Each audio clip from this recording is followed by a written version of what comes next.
Hello, party people. Welcome in, welcome in. I hope people can hear me.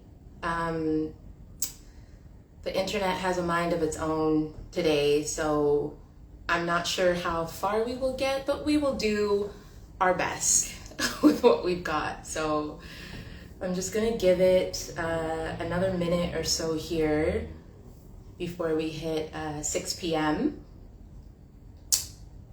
here in West Africa, here in Ghana, before I jump into today's session on From Hero to Humanity and why leading under the pressure of it all and under full control is not really leadership and is furthering burnout and the various manifestations of that people may or may not be experiencing. So I hope you guys stick around so that you can listen in, share with me any burnout symptoms that you've had operating as the quote unquote hero and any of the ways that you're using to navigate and move beyond that in your leadership and in your work. So thanks for being here. We'll start in just a few moments. Okay. So, for those who don't know, earlier this week, I put out a post about the burnout loop for the hero archetype. And so for the last couple of months, we've been circling these different archetypes from the hero to the realist and the innocent and the saint, because they're very beautiful examples of how we show up when we are navigating from a place of burnout. And so today specifically, we are going to talk through the actual ecosystem of burnout, because many people have different ideas pop up in their head and different experiences that they've lived through or have seen colleagues, friends, or loved ones live through when they think about the term burnout. And so today will be a wonderful opportunity to dissect and assess what that means to you and how you've seen it done before. So in my work, the burnout archetype of the hero is someone who has a very high positive charge in their perfectionism and has a very high negative charge in their people pleasing. So what do I mean by this? Having a high charge as a perfectionist means that you are someone who is hyperfixated on excellence to the point that it's what you pour your full time, energy, and attention into. And you have this full belief that you are capable of that and you are the best at doing that, and you will push to whatever means necessary to achieve that excellence. Having a high negative charge on people pleasing might be the opposite of what you think. So someone who has a negative charge when it comes to people pleasing, you can see that we come up with an individual or a leader who is very focused on results, often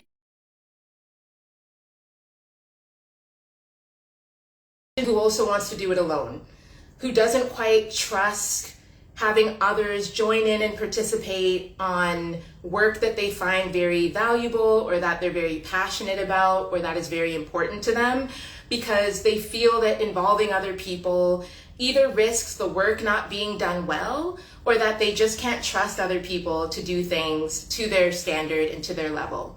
So let me know if that resonates with you. I know it resonates with me even as I explain it and hear myself talk about it. And so with the hero mask, many of us who have worn this mask have actually been rewarded, right? We have gotten praise and validation from being a person who can put on this mask and make shit happen, for lack of a better word. And this is the challenge when we become so comfortable being hyper individualistic in our work. We're not trusting of other people. We're not always that open to ideas and concepts that we don't understand because it might make us feel insecure or limited. And that's a problem in and of itself when it comes to personal growth and development. However, when we look at a leader, someone who's in charge of teams, someone who has a responsibility and a mandate to move organizations forward, when you're operating from that headspace, the problem compounds. And let's dig into this a little bit, right? Because most of my audience and the folks that I'm speaking to are purpose-driven leaders. They work in mission-driven organizations. That might be a nonprofit, a social enterprise, any kind of business that I know that this is something I heard a lot when I was doing my humanitarian master's. And it was the idea that when you're working with people, the second premise was that when you're doing purpose-driven impact work, the goal is to put long-term change into effect and to actually create something that is sustainable, right? We don't want to be back here in 3 months having the same conversation about a product or service or program to put out for our community. And so the question to really ask ourselves when we're wearing the hero mask is the way that I'm operating, the way that I'm producing, configuring, delivering products and services with my company, is that approach actually conducive to doing no harm to other people? Is that approach actually conducive to thinking strategically in the long term so that our solutions actually create impact and have lasting change?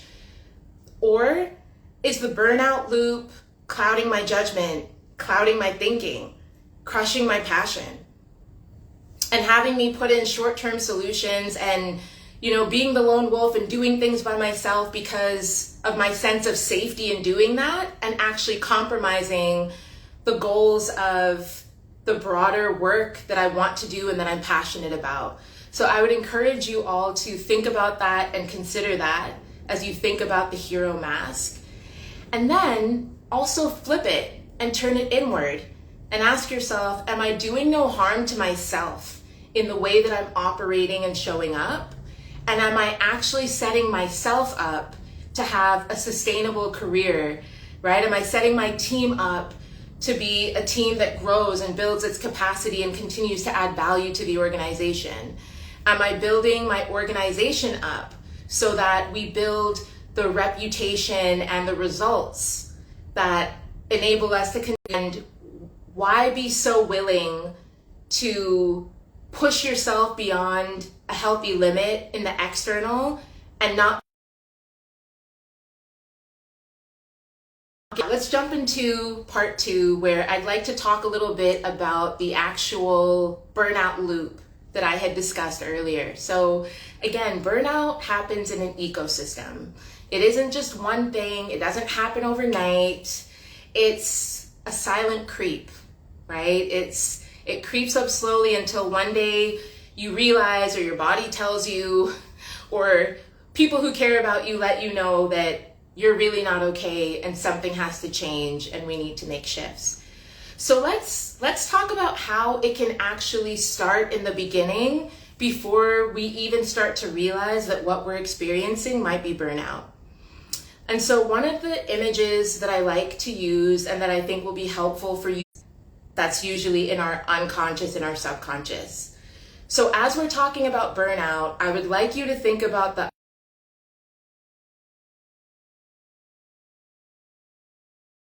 water level as your emotions, okay, as we go through this. So usually one of the first signs of burnout that many of us who are knowledge workers and creatives experience is mental fatigue.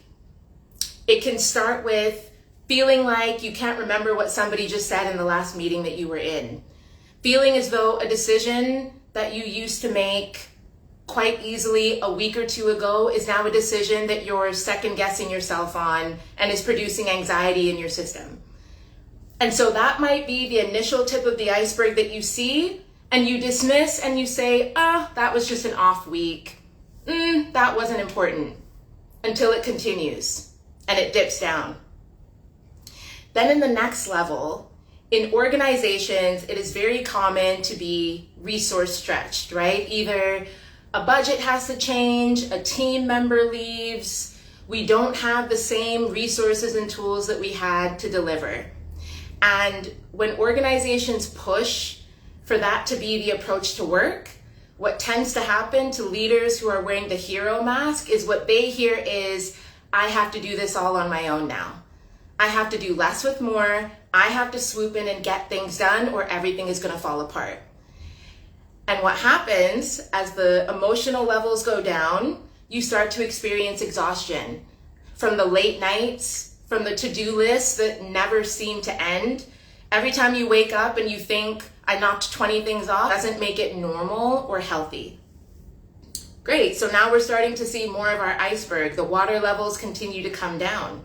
And now you've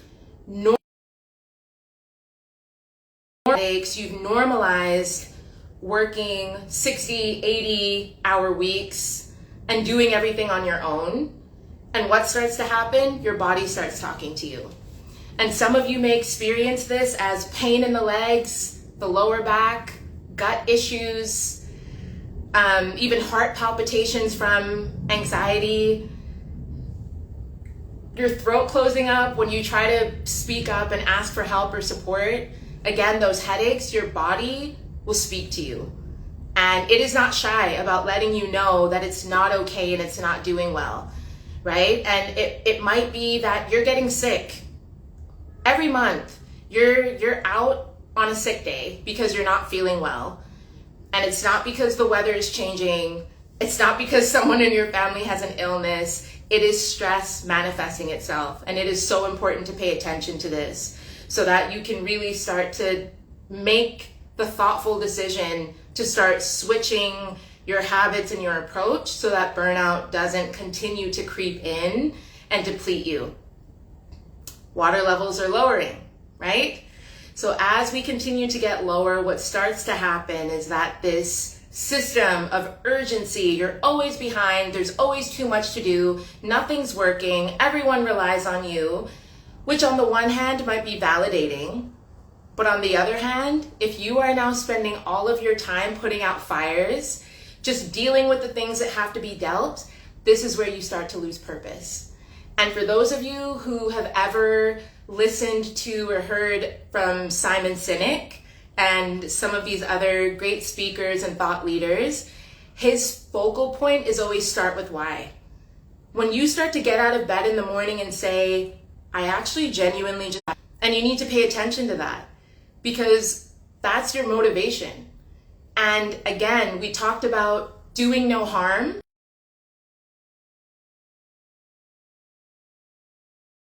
Focusing on sustainability.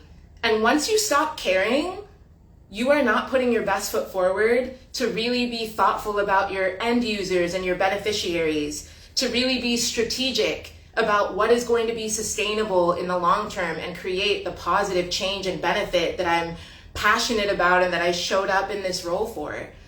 So don't dismiss it. Even if you see everyone else around you normalizing it, pay attention to it for your own well-being and your own good. And then lastly, what do we have? Who does it all trickle down to at the end of the day? The team. And this is usually the point when people realize, okay, something is actually wrong. We're not all okay. And the team, unfortunately, tends to be the last point of call. And this is where you can really see that relationships are strained. Instead of fostering a collaborative environment where people want to work together to grow results and boost performance so that the organization can achieve its mission, remain sustainable, help people, all the good things that we care about in the impact and purpose-driven field, all there is conflict. People don't want to communicate. People are intentionally miscommunicating. People are too tired to remember what they communicated yesterday. Any sense of working together and collaborating to move forward a common goal, it completely disappears. And so this is why it's so important to recognize that burnout isn't just the one thing, it is the loop. And the downward spiral, the decreasing of our emotional strength and fortitude that allows us to still come back every day and pour back into the organization, right? And feel like we can actually move things forward. So a couple of examples, I know I shared some already, but just a few examples that you might be navigating the burnout loop and your iceberg might be starting to show more and more. The main feeling is that I'm doing this alone. No one is really serious about helping or supporting me. So if you notice that feeling or trying to push through. Again, we talked about the long hours, the ridiculously long hours, right? Based off of what you had understood your role to be, and based off of the fact that you might even be doing multiple people's jobs, right? And taking on a workload that is more than what is healthy and fair and balanced for one person. So when the workload piles up and the hours pile up and the to-do list piles up and you feel like you can never get ahead of it, you might be operating with the hero mask on. And then lastly, I would say that it's really the exhaustion piece, because honestly, people who have the hero archetype and who wear the hero mask are very energetic and creative people. That's a big part of what you bring to your work. That passion is so real. And so it's unfortunate when that passion is not being channeled and directed in a way that allows you to grow and inspire the people around you. And when that passion gets completely depleted and the exhaustion is there, I don't want to get up out of bed on the weekends. All of my free time is just for resting, because any other moment that I'm active, I'm spending it on work. And when we start to see that unhealthy dynamic between the energy that you're giving to work and the energy that you're giving to family, in the chat, if you recognize yourself in some of these burnout habits or burnout symptoms, and let me know, because it shows up differently for all of us. And I think it's really healthy that we're able to call out the different ways that it can look so that we can become more aware with recognizing it and calling it out for what it is before it worsens. Lovely. So a lot of the work that I do as a burnout resilience coach is to support leaders, like leaders who might be wearing the burnout mask, to shift into leadership that is more joyful, sustainable, and impactful. Because especially as someone who's come from the social impact development space, I know that the people who work in these fields and who are drawn to doing this kind of work truly care deeply. At the same time, we need to make sure that there's balance in our approach for our own personal well-being, but also for the growth of our teams and the sustainability of our organizations and the impact of the world around us. And it is such an important time in human history to continue to remember that impact and community are important. And so we don't want to lose sight of that.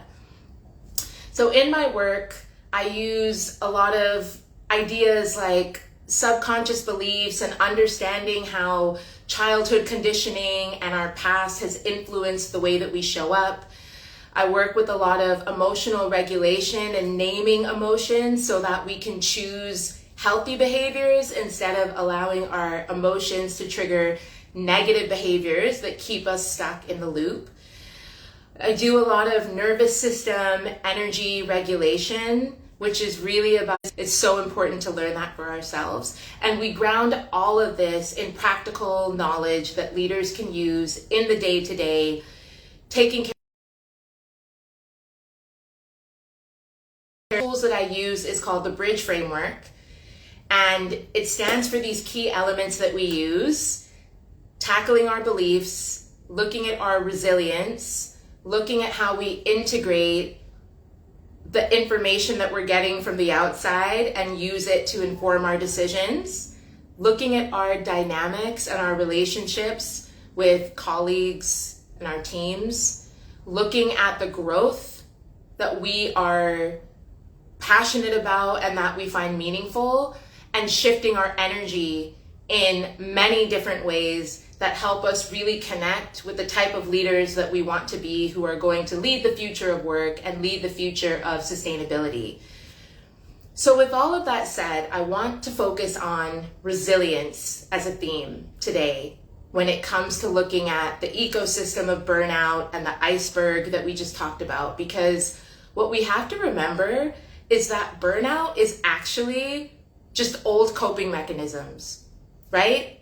The habits that you are practicing today that are creating or reinforcing burnout, again, are habits that you were probably rewarded for in the past. These were probably habits that helped you survive. And to survive, in order to do well, in order to keep a job, you can continue to grow and not get stuck. I want to share a few tips for anyone who is really wanting to connect with a few ideas and a few ways to think beyond the hero mask so that you can really become a captain. Because a captain is someone who actually leads a team and sets direction collectively and collaboratively, right? And that's what we're here to do as leaders in this space, to not do it alone. In fact, if it was about doing it alone, we wouldn't be in organizations with other people, right? So it's important to remember that is so foundational to our work. So the first tip is around the subconscious mind and the way that you think.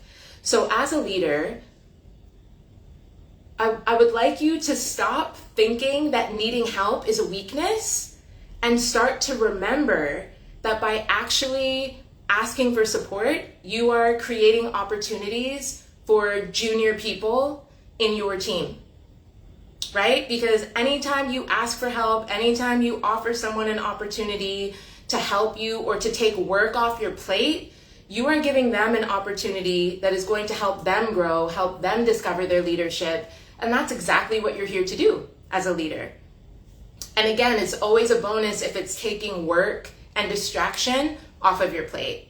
So start asking yourself, when are the moments that when I want to ask for help, I immediately am telling myself that looks weak, that's not going to work out, you can't trust those people, and start asking yourself, how can I actually focus on the opportunities that I can give people to help me and help them grow.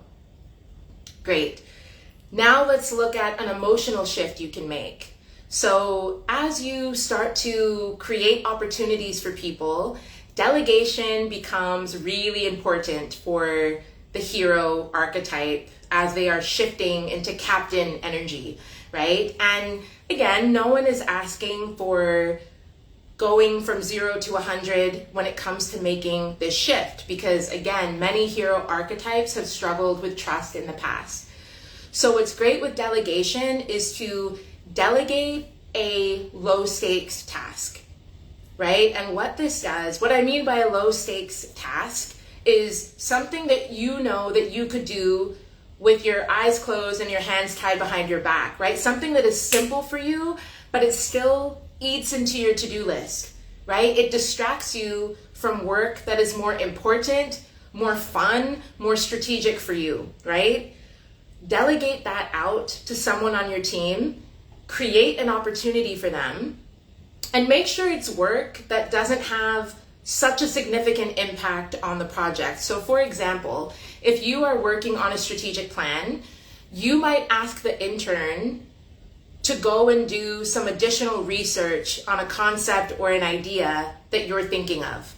You already have an understanding of the concept, you understand it well, you're very highly trained and skilled in your field, and the perfectionist in you would probably do 3 or 4 extra hours of research, even though you already know your stuff.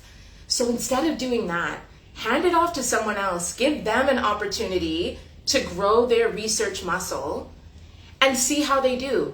Treat it as an emotional experiment, because what it does is practically it takes extra work and effort off of your plate, and emotionally it allows you to see, can I actually trust this person when I give them the work, right? And how does this person communicate with me, and what dynamic do we form when we're collaborating on work together?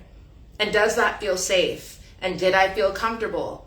And it allows you to start to just practice that without feeling like you're giving off huge high stakes projects to people just to not feel overwhelmed, right? Because you still want to take responsibility and accountability for your work, but you also want to have autonomy as a leader. You want to have the opportunity to choose what you work on and choose what you can share with the rest of the team so that you can stay focused and do your best, highest work.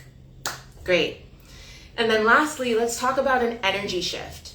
So as we build on creating opportunity and creating kind of low stakes opportunities for people so that you can gauge and get comfortable with trusting more and more, another great tip is, as a leader, what you can start doing is every so often, or once a week or once a month, you can come to your team and say, hey everyone, this is the work that I have on my plate. Share with your team what is on your to-do list, the priorities that you have, the things that need to get done. And ask the question, how can we get this done and accomplish this in the way that is most efficient and effective? And so what you're doing here is you're removing the emotion, you're removing the vulnerability of asking for help, and you're framing it in terms of excellence. Efficiency and effectiveness are core measurements of excellence in many organizations and in many fields. So when you open that up to your team, you are actually getting input and guidance around how to focus on excellence better, which is something that you clearly care about as someone who wears the hero mask. So again, it allows you to get support framed in a very tactical and practical way.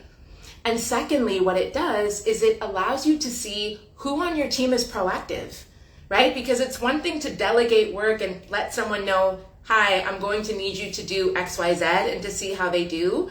And it's another thing to present information and ask people, what resonates with you? What are you excited about? What would you want to take from everything that I'm sharing?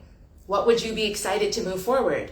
And it's a great way to build rapport with your team and to also leverage people on your team who are organizational connectors. I'm sure many of you have heard of intrapreneurship, which is this idea that there are people who work in organizations and do such a good job of relationship building and collaborating that they have a lot of influence within an organization, even if they don't own it. And so when you share with your team what's on your plate and you give people the opportunity to raise their hand and say, I'm excited about this, I can help out with that, you are even tapping into the relational connections that your team members have within the organization. And that is a knowledge management win, right?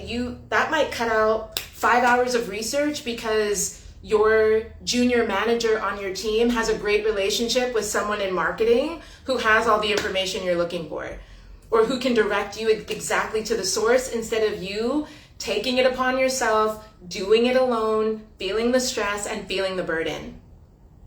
So I'm going to end it there for today's live. And I just want to say a huge thanks to everyone who joined today. I'm just going to wave quickly to the folks that are in the room. Thank you for being here. Thank you for anyone who's listening to and watching the recording. I would love to hear people's recommendations or suggestions around navigating and overcoming the hero mask in terms of really making sure that burnout is kept at bay and that we can keep purpose, growth, and sustainability as the focus for leaders. And for any leaders who are looking to dive deeper and really get a better understanding of where they fall in this burnout loop and where they fall in the iceberg metaphor in terms of the symptoms of burnout that they're feeling, I would love to have you complete the Leadership Energy Audit that I have. The link is in my bio. Complete that. I will come back to you with a customized report around your areas to work on and what that could look like. And then we can talk about collaborating and moving that forward together. I would so love to support you in your journey towards living a more happy, sustainable, fulfilling life, career, and driving your organization mission forward. So thank you for being here, and I'll see you on the next one. Thanks.